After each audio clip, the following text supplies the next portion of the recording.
Hello student, स्वागत है आप सभी को एक नई वीडियो में। तो देखिए स्टूडेंट, आज हम आप सभी को फिजिक्स के पार्ट 2 से हम लोग हाइगेन्स का तरंग सिद्धांत और हाइगेन्स के द्वितीयक तरंगिकाओं का सिद्धांत बताने वाला हूं। तो देखिए स्टूडेंट, ये बहुत ही मोस्ट इम्पोर्टेंट है क्योंकि ये 2022, 23 और पहले भी बहुत बार पूछे जा चुके टॉपिक है, तो इसलिए आप लोग इसको अच्छे तरीके से जरूर देख लीजिएगा। तो देखिए स्टूडेंट, सबसे पहले हम लोग हाइगेन्स का तरंग सिद्धांत समझ लेते हैं, उसके बाद हम लोग हाइगेन्स के द्वितीयक तरंगिकाओं का सिद्धांत को समझेंगे। तो यहाँ पर देखिए, सबसे पहले यहाँ पर कि हाइगेन्स का सिद्धांत हाईलैंड के वैज्ञानिक हाइगेन्स ने सन 1678 ईस्वी में प्रतिपादन किया था।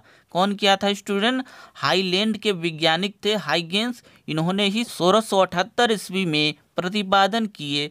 इनके अनुसार देखिए स्टूडेंट, इनके अनुसार प्रकाश एक तरंग के रूप में चलती है। कैसी चलती है स्टूडेंट? हाइगेन्स के अनुसार प्रकाश एक तरंग के रूप में चलती है तथा उसकी चाल प्रकाश के चाल के यानी कि 3 × 10⁸ सेकेंड के बराबर होती है। जो है इसकी चाल प्रकाश के चाल से यानी कि 3 × 10⁸ सेकेंड के बराबर होती है और ये जो है सभी पदार्थों में प्रवेश कर सकता है। क्या कर सकता है स्टूडेंट? ये जो है हाइगेन्स का सिद्धांत जो दिए थे, तरंग सिद्धांत, उन्होंने बताया कि यह सभी पदार्थों में प्रवेश कर सकता है। इसी सिद्धांत को हाइगेन्स का सिद्धांत कहते हैं। देखिए स्टूडेंट, इसी सिद्धांत को हाइगेन्स का सिद्धांत कहते हैं। तो देख लीजिए अच्छे तरीके से, बहुत ही आसान शब्दों में स्टूडेंट, बस एक बार आप लोग याद करेंगे आसानी से याद हो जाएंगे। तो एक बार और अच्छे तरीके से मैं आपको समझा दे रहा हूँ कि हाइगेन्स का सिद्धांत हाईलैंड के वैज्ञानिक हाइगेन्स ने 1678 ईस्वी में प्रतिपादन किए। इनके अनुसार प्रकाश एक तरंग के रूप में चलती है तथा उसकी चाल प्रकाश के चाल के यानी कि 3 × 10⁸ प्रकाश की चाल कितनी होती है? 3 × 10⁸ सेकेंड के बराबर होती है।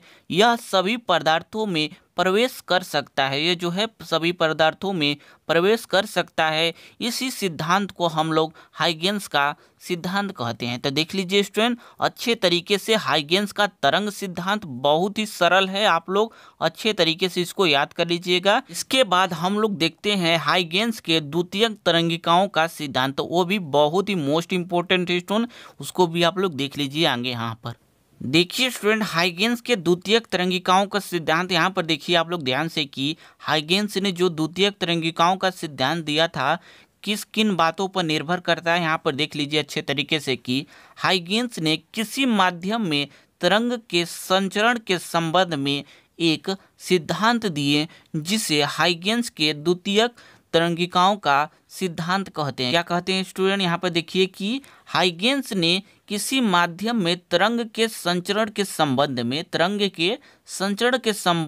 एक सिद्धांत दिए जिन्हें हाइगेन्स के द्वितीयक तरंगिकाओं का सिद्धांत कहते हैं। तो देख लीजिए स्टूडेंट को कौन कौन सी बातें थी जो हाइगेन्स ने अपने द्वितीयक तरंगिकाओं के सिद्धांत में बताया था। तो यहाँ पर देख लीजिए, यहाँ पर अच्छे तरीके से पॉइंट बाय पॉइंट देखेंगे हम लोग। तो आगे देखिए स्टूडेंट, यहाँ पर पहला पॉइंट क्या कह रहा है कि हम लोग का कि जब किसी माध्यम में तरंग स्रोत से प्रकाश निकलती है तो स्रोत के चारों तरफ स्थित माध्यम के कण कंपन करने लगते हैं। क्या कह रहा है कि जब किसी माध्यम में तरंग स्रोत से प्रकाश निकलती है तो स्रोत के चारों तरफ स्थित माध्यम के जो कण होते हैं कंपन करने लगते हैं और माध्यम में स्थित सभी कण समान कला में होते हैं जिसे तरंगाग्र कहते हैं। क्या कहते हैं स्टूडेंट? तरंगाग्र कहते हैं। तो यहाँ पर आप लोग चित्र से समझिए कि यहाँ पर ए और बी एक तरंगाग्र है। यहाँ पर आप लोग ध्यान से देखिए, ए और बी एक तरंगाग्र है। यहाँ पर आप लोग देखिए ध्यान से, इस प्रकाश से जो स्रोत निकल रही है, यहाँ पर देखिए कि स्रोत के चारों तरफ स्थित माध्यम के कण, यहाँ पर देखिए स्टूडेंट, इस माध्यम के कण जो है इस चारों तरफ कंपन करने लगते हैं। यहाँ पर ये माध्यम के कण, यहाँ पर एक माध्यम, दो माध्यम, यहाँ पर कण जो हैं कंपन करने लगते हैं और माध्यम में स्थित इस माध्यम में स्थित सभी कण समान कला में कंपन करेंगे। और जो कंपन करेंगे स्टूडेंट यहाँ पर देखिए अच्छे तरीके से कि ये जो कंपन करेंगे वो समान कला में कंपन करने लगते हैं, जिसे ही तरंगाग्र कहते हैं। तो देख लीजिए अच्छे तरीके से, एक बार और अच्छे तरीके से समझा दे रहा हूँ कि किसी माध्यम में तरंग स्रोत से प्रकाश निकलती है तो स्रोत के चारों तरफ स्थित माध्यम के कण कंपन करने लगते हैं और माध्यम में स्थित सभी कण समान कला में होते हैं, जिसे तरंगाग्र कहते हैं। और अगला पॉइंट देखिए स्टूडेंट, अगला पॉइंट हाइगेंस ने क्या कहा था कि आप लोग देखिए ध्यान से कि अगला पॉइंट है यहाँ पर देखिए ध्यान से कि दूसरा नंबर, तरंगाग्र के प्रत्येक बिंदु पर माध्यम के कण एक नए तरंग स्रोत का कार्य करती है जहां से द्वितीयक तरंगे निकलती है। तो यहाँ पर आप लोग चित्र में समझिए कि इस जो है माध्यम के कण के प्रत्येक बिंदु पर यहाँ पर एक नए तरंग स्रोत का कार्य करती है जहां से ये देखिए द्वितीयक तरंगे निकल रही है। यहाँ पर ये द्वितीयक तरंगे निकल रही है और आगे देखिए कि ये द्वितीयक तरंगे उसी चाल से चलती है।